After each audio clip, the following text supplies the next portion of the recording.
In this video, we're going to tackle the problem of a sprinkler system that has some of its zones are not working, but yet some of them are. So we're going to walk through the troubleshooting steps on this. And if you watch some of our other videos, you know we have a particular methodology that we follow, and we're going to walk you through this, starting with the easiest things to check first and the most logical. But the very first thing that we want to do in any situation, any repair situation, is we're going to ask our client a lot of questions, a lot of directed questions. When is the last time you saw the system work properly? When did you notice various zones going bad? Would it happen all at once? Did you just turn on the system one day and you had 3 out of 6 zones not working, or whatever the case is? Or has the system been setting for a while not running? Now, this is a situation that we've run into a lot where you have multiple zones not working, and it ended up being a lot of different problems because the system hadn't been ran in years. And a lot of times the story that you'll get on this is that, well, at the end of last season or 2 years ago, we had a couple of zones that weren't working, so we just shut it off. It was towards the end of the season and we just didn't turn it on last year. It was a really rainy year. So now you're a couple of years removed from the initial problems, and it may be multiple things going on at once.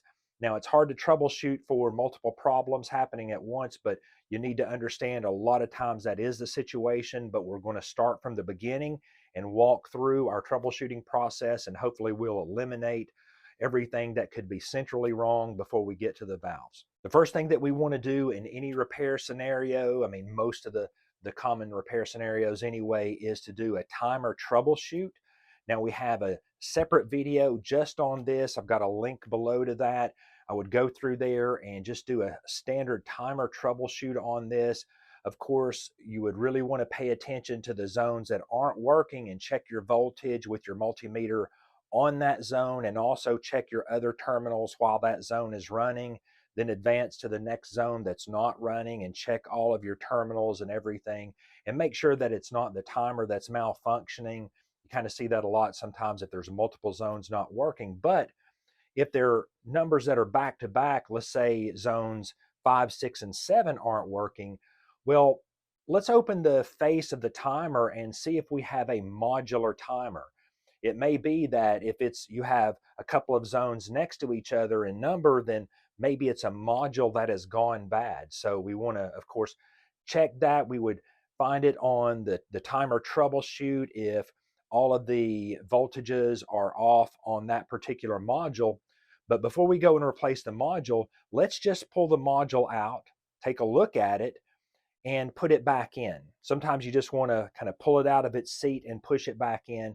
And just keep in mind that some timers, like this Pro C here, it has a latch that you need to unlatch and then pull the module out, push the module back in, and then relatch it, and then recheck your voltages and see if those zones are on. Now what we're going to do is turn each zone on that's not working. We're going to turn it on manually from the timer there, and just put 10-15 minutes on it, however long it takes, and you're going to go do a walk around the property, do a thorough look around the property, just looking for pipe breaks, anything that may be bubbling up that you don't hear or don't see, but just do a thorough inspection, click to the next zone that's not working, do the same thing. It may take a few minutes to inspect the property, but you really want to see if there's something going on there that the homeowner doesn't know about. Just that would be visual as you walk around, or always listen as well to see if you hear any water gurgling or anything like that. But go through all of the zones that aren't working.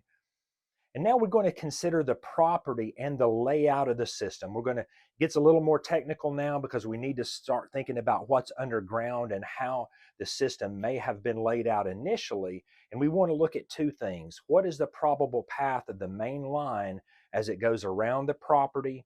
There's usually a pretty logical way this is done. There's no really set methodology of installing an irrigation system other than just following what's logical and uses the least amount of pipe. So if we have just a standard house, a residential property like we're seeing here on the illustration, and the main line goes around the house, we want to determine if the zones that aren't working are in one place.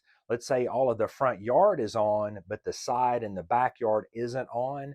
Then we're going to be looking for something central maybe a cluster of valves that aren't working, and this is going to be more obvious to us if we kind of know the layout of the main line. And then we're also going to consider how the wiring is done. A lot of times the main line pipes will go from the front of the yard and wrap around the house, and on the other side of the house is the garage. And usually if a timer is placed in the garage or on the outside of the building, then really the direction of flow of the wiring is the opposite way.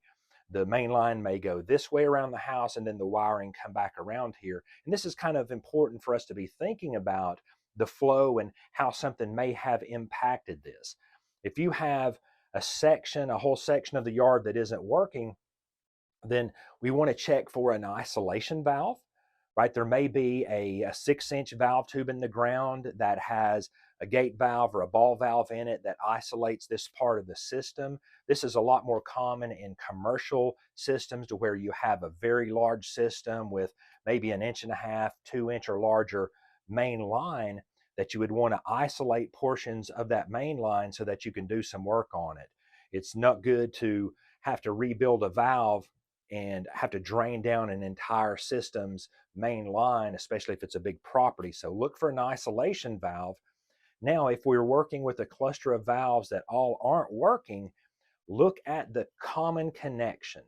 Now, I can't really explain everything about the electrical system on a sprinkler system in this video, but you know that there's a common line. You have a hot wire that goes out to each of the individual zones, but it has one common wire to where the electricity goes out to the solenoid and then it returns, and you can just use one wire as the common return path for that.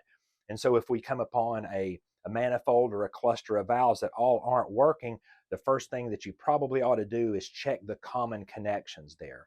Take off the grease cap or the wire nut, the grease-filled wire nut on that, and wipe all the grease off of it and check the connections to see if they're corroded. If it doesn't have an underground rated burial type of grease cap connection or a grease-filled container that goes over the wire nut, then definitely take it off and look for corrosion. A lot of times people will just put like inside dry wire nuts on the junctions in a below ground manifold or valve box, and then the connections get corroded. So if I see that, the first thing I do is I just clip all the ends off and then rewire everything, because almost certainly if the system has a dry wire nut on it and it's been out there for years, the wires are corroded no matter what. There's been rains that filled the box up, got those connections wet, and now they're corroding on the outside of the wire. So you want to cut it back and then strip those wires down, even scrape the exterior of the wire off just to make sure it can make a good connection, rewire all of your commons together, and then recheck the system.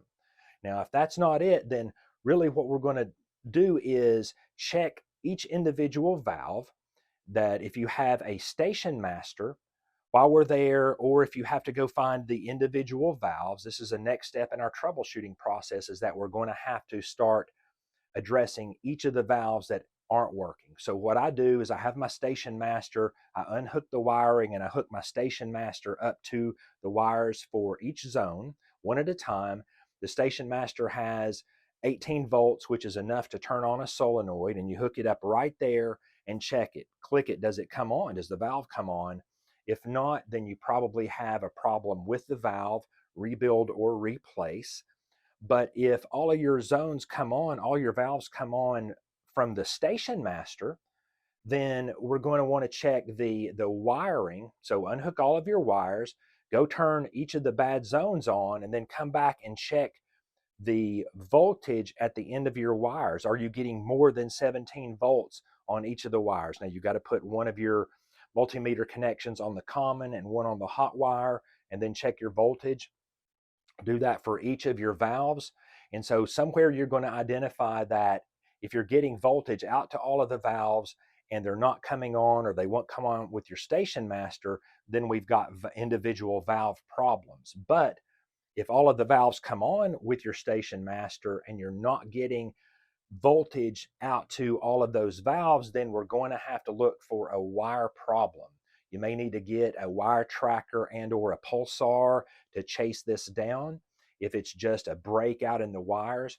Because sometimes what will happen, especially when you have a bundle of wires in one place, even if they're single strand and they're just going to be in one clump in the ground in the original trench, or if it's a plastic jacketed bundle of individual, color coded wires, a lot of times what will happen is a shovel, you're replanting something, you're putting in a new hydrangea or azalea bush or something like that, and when they're digging it out, that takes a strike, and those jacketed multi-strand bundles can take a hit and not break through all of them because it's a little more sturdy.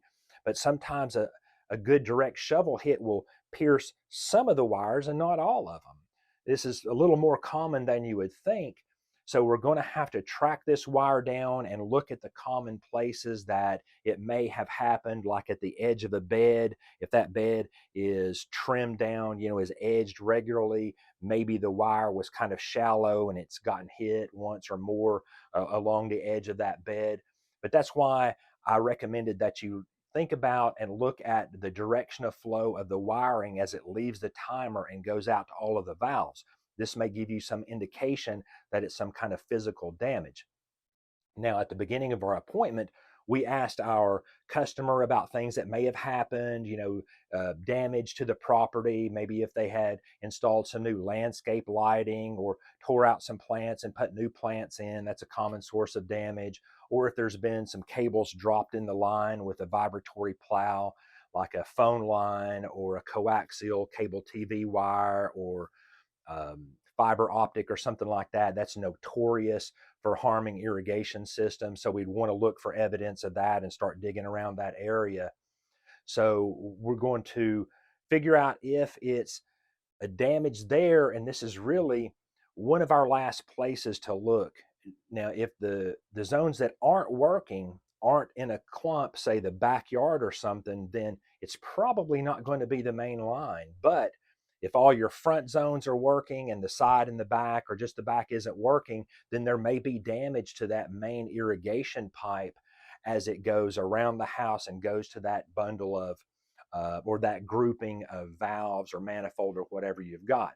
And it's these vibratory plows are pretty notorious for causing damage. And what'll happen a lot of times, depending on the size of the machine or how fast they're going with it, sometimes when that vibratory plow, which is just a blade that they drop down in the ground here, I've got a picture of one of the commonly used machines here, and as they're pulling this wire through the ground, if this vibratory plow hits a bundle of pipes, it may pinch them and not break through them. A lot of times it just cuts right on through and it's not a big deal because you can find that damage when you turn the system on.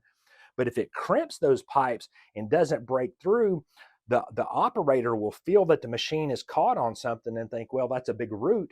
So they'll pull the blade up, bring it over and drop it back down and continue on. And now you've got a bunch of crimped pipes underground, or pinched or whatever, that's not allowing the water to go through. And really we're looking for damage to the main line going out to there. But it's also happened in a bundle of pipes after they've left the valve and going out to their individual locations, and then they've hit it there and not broken through it. So it's really hard to find these kind of damages, but that's what we're looking for if we've eliminated everything so far in our troubleshooting methodology.